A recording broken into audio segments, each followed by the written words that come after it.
Er is van de moment een stuk van de boetenmoren van de blokhuis Poitte in Ljouwert in Stwatten. Het gaat om een stuk van 2 meter hoog, hoe een lengte was een 30 meter.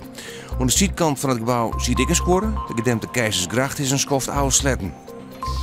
Een grote brand heeft 19 juni voor een groot pad en pleats in Jester Nijtjerk vernield. De brand ontstier om halve zon, door onbekende oorzaak in de stal.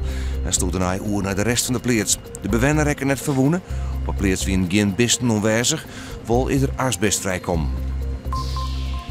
Het taaiwaar en de krachtige wind waren juster voor meters hege heuvels ijs onder de kust bij Staren.